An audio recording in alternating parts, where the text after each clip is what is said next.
Well, those 6 premises are really all it takes, I think, in Calvin to establish the doctrine of predestination, and in fact, to establish all 5 points of Calvinism. So let's quickly review them again. Whatever God wills is, by that very fact, just. God permits, at least with respect to the ultimate outcomes of human beings, only what's compatible with justice. Something's possible only if God permits it. God grants grace only to those God wills to be saved. God permits a person's salvation only if God grants that person grace. And finally, God wills the salvation only of those who have faith. Now, let's see what follows. To understand the consequences of those 6 premises, I want to establish a couple of lemmas. As Calvin himself puts it, the will of God is the necessity of things. That is, if God wills that P, then necessarily P. Here's the proof. Say that God wills that P. Well, by premise 1, P is just, since whatever God wills is just. By 2, God permits only what's compatible with justice, so God doesn't in particular permit not P. By 3, not P is impossible, so necessarily P. Second lemma, if it's possible for a person to be saved, it's necessary that they be saved. Other things might be contingent in the world, but salvation, that's not contingent. Here's the argument. Say it's possible for Adam, for example, to be saved. By premise 3, God then permits Adam's salvation. By 5, God grants Adam grace. By 4, God wills Adam to be saved. By lemma 1, therefore, Adam's salvation is necessary. Well, here are the conclusions Calvin draws, and these are the 5 points of Calvinism, often summarized in the acronym TULIP. TULIP, what does that mean? Total depravity. That's T. U, unconditional election. L, limited atonement. I, irresistible grace. And P, persistence of the saints. Let's see why each of them follows from the premises we've laid out. First of all, total depravity.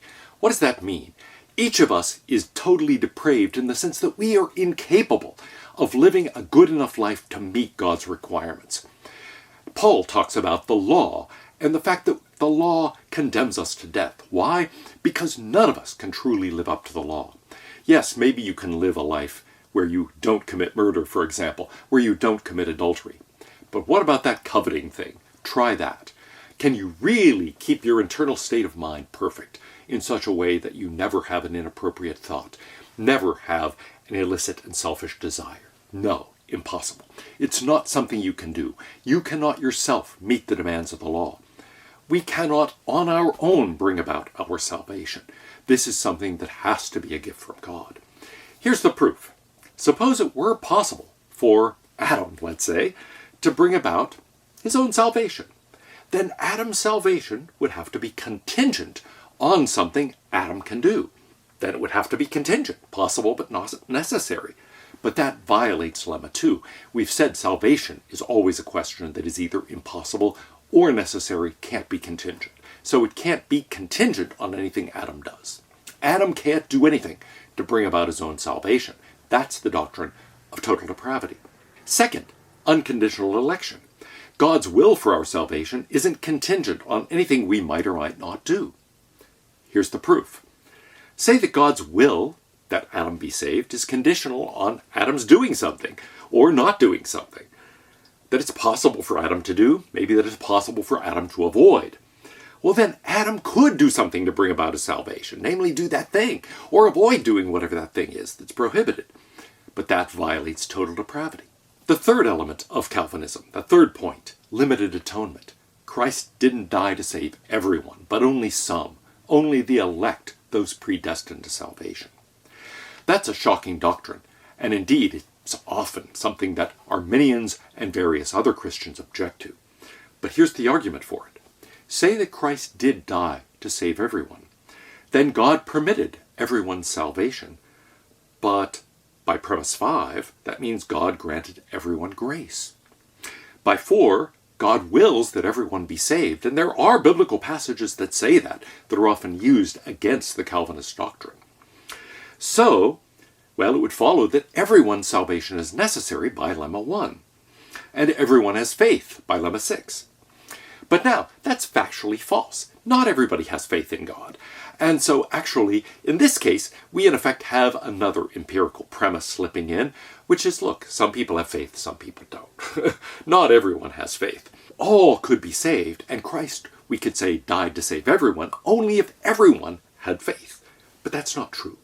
Now, if we get rid of that empirical premise, then we could leave this open. Say, well, did Christ die to save everyone? Depends. Does everyone have faith? Will everyone ultimately have faith? Maybe indeed by the end of time every knee shall bow and everyone will have faith. So there is a kind of opening here, given the philosophical background, for a sort of universalism if we chose to go in that direction.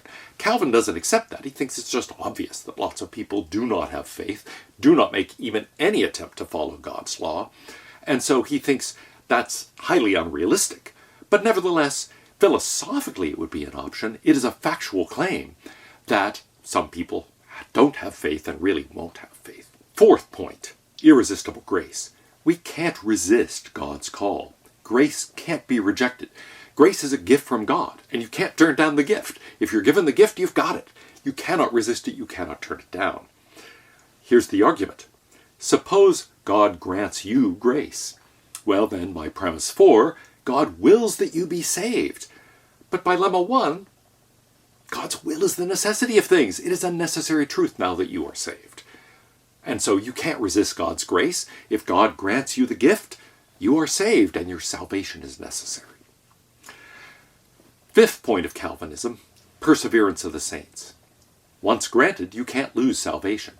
Once you are among the elect, you stay there. You can't do anything to make you lose that gift from God, to make you lose grace, to have that gift withdrawn.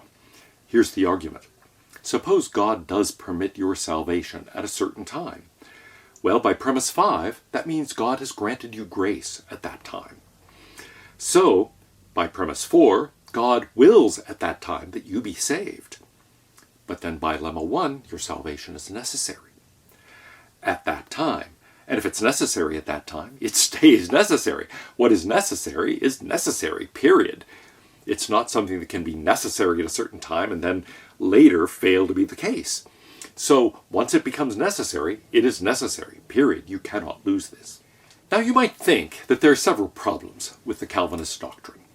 We've laid out what predestination is. We've built it up from 6 basic premises. We've argued in favor of 2 lemmas, that God's will is the necessity of things, and that salvation cannot be a contingent matter. And then we've shown how the 5 points of Calvinism follow. But now, it looks like there might be some puzzles that result from this. So here's puzzle number 1. What about Christ's sacrifice? Doesn't the non-contingency of salvation, the fact that you are saved from the beginning of the world, or not saved from the beginning of the world, doesn't that make Christ's death on the cross and resurrection completely irrelevant to the question? Nothing really is going to depend, right, on what you do or what happens to you in the world. So in particular, how can it depend on Christ's sacrifice? Calvin thinks there's a big difference between having your salvation be dependent on something you do and something Christ does. Why? Because something you do is something that would challenge the sovereignty of God.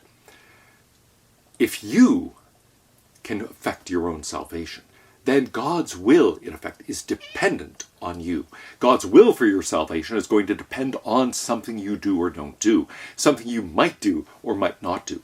And so, in short, you start having control over the will of God. Calvin finds that completely unacceptable. But something God does, that's a completely different matter. And so dependence on something God does, on Christ's sacrifice, for example, that's not disturbing in the same way.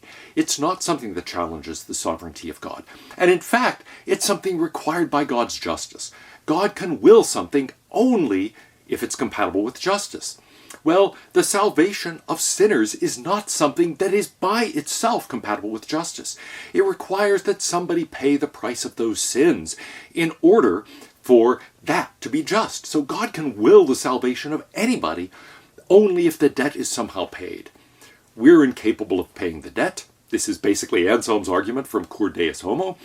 However, Christ is capable of paying that debt. So Christ's sacrifice is in fact necessary to meet the demand of God's justice. God can will that we be saved only because Christ is there to pay the debt for us. But that is an action of God's, of a divine being. It is not something that involves a dependency on our own actions. Second puzzle, freedom of the will. The confession is clear that somehow predestination doesn't challenge freedom of the will. But how can that be? It looks as if it does. Doesn't it commit us to determinism? There is no contingency. And indeed, the confession seems to say nothing is contingent at all. All that's really required for Calvin's argument is that salvation isn't a contingent matter. It's either impossible or necessary. So Calvin's position itself does allow for the possibility of freedom with respect to other things. Even the saved can choose to sin. And it's the kind of problem that Paul wrestles with in Romans 7, where he's talking about how difficult it is to do what he wants to do.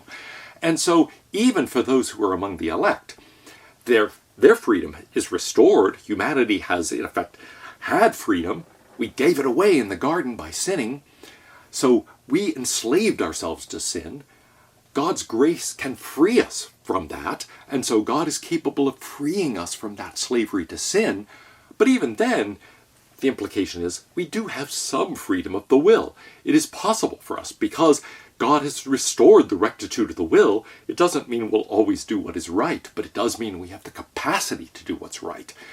And that restores for us a kind of freedom.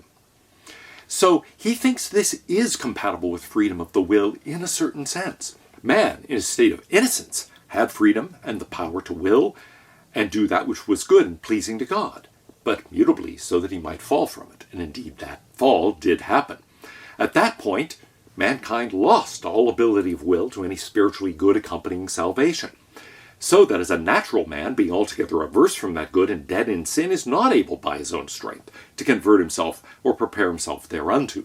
So that's the doctrine of total depravity. But when God converts a sinner and translates him into a state of grace, he frees him from his natural bondage under sin, and by his grace alone enables him freely to will. So freedom of the will is restored. For Calvin, the key issue is really the internal one. Why do some have faith and others don't? Why do some people accept the word of God and try to follow God's word? Other people don't. They don't accept it. They don't try to follow. Why? It must be that some people have an internal disposition to accept, to have faith. Others don't. Where does that come from? It's not something we can choose to have. We may have the ability to choose to have faith, in a sense, but the ability to make that choice, the disposition to choose to have faith, that's something that can only be a gift from God. So Calvin says, once we get pushed back to that internal question, we realize that God's grace comes first. And here is the picture he has. God's will to save us is really the primary thing. That's what enables salvation to be possible. God has to have the will to save human. God has to have the will to save human beings.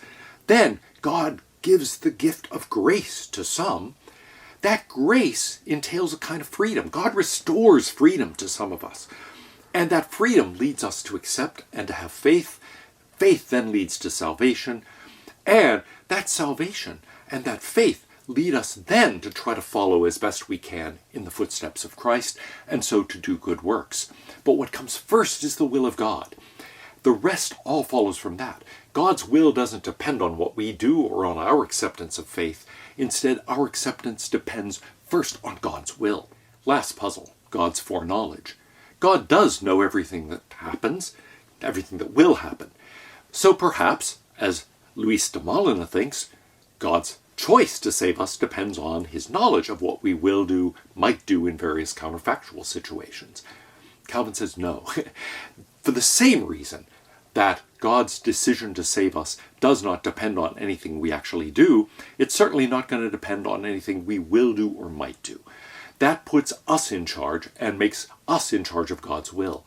But that violates the sovereignty of God. So God's sovereignty entails that God has to make this decision within himself, not on the basis of what we will do. Indeed, our acceptance, our living a certain kind of life, is something that depends on the will of God to save us, not the reverse. And so Calvin does not accept the Molinist solution. It makes God's will dependent on our decisions. Actual decisions, future decisions, counterfactual decisions, doesn't really matter. It makes God's will depend on us. And Calvin says that's incompatible with God's sovereignty. God's will is something that we depend on. God's will doesn't depend on us. And so in the end, he thinks that sort of solution is unacceptable. God makes this decision for reasons of his own. Now the final puzzle, isn't that horribly unfair? I mean, God doesn't pay any attention to what we will do, might do, instead just makes this decision arbitrarily, as it were? Well, we have no reason to think it's arbitrary. We have no idea why God does this. And so Calvin says in the end, if you say this is unacceptable, this is unjust, first of all, that is ignoring the principle about justice, that God's will is something that has justice as a necessary condition. And so God can't will what's unjust. But putting that aside, we don't know why God does this. Maybe God has reasons. Maybe it is an arbitrary choice. Who knows? You go to the pound. There are lots of young kittens, let's say, who are looking for homes. You pick one out and take it home. Why do you pick that one out? I don't know. I've been in that situation. Hard to say. The same thing happens all the time, really. There are many people around you that you could choose to become friends with. You choose some. You don't choose others. Why? Maybe you know, maybe you don't know. Is it unfair that you befriend some people and not others? Is it unfair that you choose to save that cat that's at the pound and you don't bring home others? Maybe. We're not sure how we do things and why we do things. We certainly are in no position to judge why God is doing these things. It may be that God has a much richer plan and a great idea for why some people are saved and others not. Calvin says we are in no position to judge. Just as God's will does not depend on us, we are in no position to judge the justice of the will of God. And so, in short, those are simply unanswerable questions. We shouldn't conclude that this is unjust. Indeed, by the very fact that God wills this, it is ipso facto just. But why is God doing it? We have no idea. That is something that we are not in any position to evaluate.